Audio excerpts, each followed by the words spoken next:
의뢰인의 행복만 생각합니다. 법률 문제로 고민에 빠지신 분들에게 정확한 정보를 제공하여 현명한 선택을 하도록 도와드리는 소송 가이드입니다. 보통 보이스피싱 현금 수거나 전달을 하신 분들 같은 경우에는 합의를 다 못 보면 실형이 나오고 합의를 다 보면 집행유예가 나온다. 이렇게 알고 있는 경우가 대부분일 텐데요. 물론 실질적으로 그러한 경우가 대부분이지만 이번에 여러분들에게 소개해드릴 사건은 실형이 나왔음에도 불구하고 법정 구속이 되지 않은 그 사안에 대해서 설명을 드리려고 합니다. 보통 판결이 선고가 되고 실형이 나오죠. 집행유예가 아니라 징역 몇 월, 징역 몇 년 이런 식의 실형이 선고가 되면 법정에서 즉시 구속이 돼서 교도소에 수감이 되는 절차가 진행이 됩니다.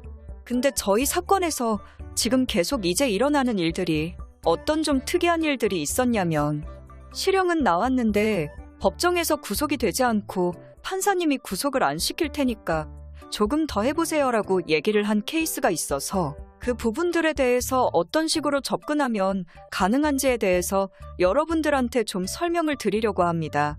대부분은 이제 변호사 사무실에 보이스피싱 현금 전달하신 분들이 상담을 가시면 합의 보셔야 됩니다. 합의 보시면 집행유예 나옵니다.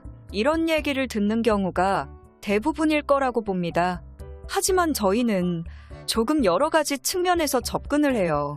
그러니까 무조건 합의를 보면 집행유예를 받을 수 있다.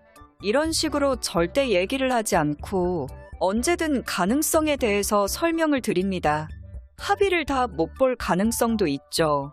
왜냐면 피해자들이 합의를 보는 거, 그러니까 연락을 하는 거에 동의를 해주지 않으면 12월 9일 전까지는 동의를 해주지 않으면 합의 자체를 볼 수가 없고 그 사람들에 대한 피해 회복이 불가능했죠. 그렇기 때문에 어떤 상황이 됐든 합의가 이뤄지지 않을 가능성도 존재를 했었고 그리고 그 경우에는 실형이 나왔습니다. 재판부의 태도가 그렇습니다. 양형 기준이 있기 때문에 거기에 맞춰서 일단은 판결이 나오지 않겠습니까? 그렇다고 보면 모든 피해자들과 합의가 되지 않은 경우에는 일단은 실형이 나오고 법정 구속이 됐었습니다. 그런데 이번 사례에서는 판사님께서 합의를 다 못 본 케이스임에도 불구하고 실형이 선고가 됐고 그럼에도 불구하고 법정 구속을 시키지 않으신 그런 케이스들이 있어서 어떻게 하면 그렇게 될 수 있는지를 설명드리려고 합니다. 첫 번째는 양형에 대한 주장을 굉장히 잘하셔야 합니다. 단순히 반성문 탄원서 이런 것뿐만이 아니라 내가 구속이 되면 안 되는 이유들에 대해서 굉장히 많은 자료들을 가지고 판사님을 설득하는 작업을 해야 됩니다. 물론 그 작업만으로 되는 것은 아니겠죠. 그리고 피해 회복을 위한 노력을 했다는 점을 판사님한테 잘 보여드려야 되는 것도 필요합니다. 또 그것만으로 되는 것은 아니고요. 이 사람에게 아주 특수한 사정이 있다는 것도 입증을 잘해야 됩니다. 마지막으로 저희 같은 경우에는 예를 들면 10건을 수거를 해서 전달을 했는데 저희가 한두 건 정도로 해서 실형을 받고 집행유예를 받은 케이스가 있었습니다. 2건 정도 합의를 통해서 그 경우에는 저희가 일반 공판이 아니라 참여 재판이라는 제도를 통해서 좋은 결과를 이끌어낸 케이스들이 몇 건 있었습니다. 이러한 경우에 한해서 12월 9일 이전에는 법정 구속을 피하는 방법을 저희가 마련을 해드렸었고요. 합의를 다 보지 않은 채로 그리고 12월 9일 이후부터는 합의를 보지 않아도 되는 거는 맞습니다. 하지만 그 경우에 공탁이라는 제도를 통해서 12월 9일부터 시행된 개정안 전에 됐었고 이제 시행이 됐는데요.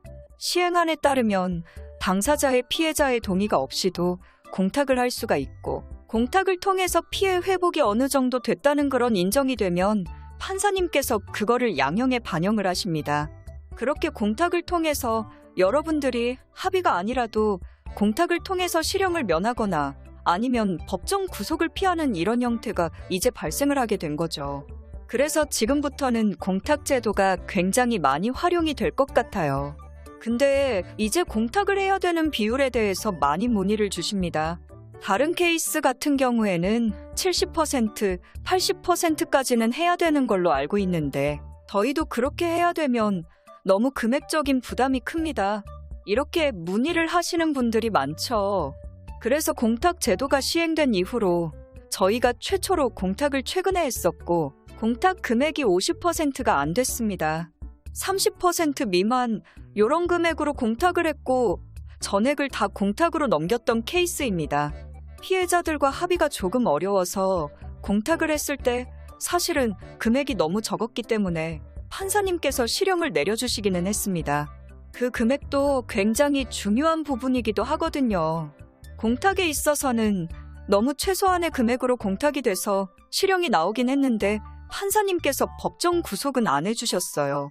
더 조금 노력을 하셔서 피해 회복을 하십시오라고 해서 항소의 기회를 주셨고 실제로 항소가 들어가서 항소심이 진행되면서 이제 그 기간 동안 이분이 돈을 마련을 해서 조금 더 피해 회복을 하는 그런 방안이 마련이 된 것이죠. 그런 식으로 여러분들도 얼마든지 해결을 하실 수 있습니다. 무조건 이렇게 되고 무조건 이렇게 안 된다라는 보장은 없습니다.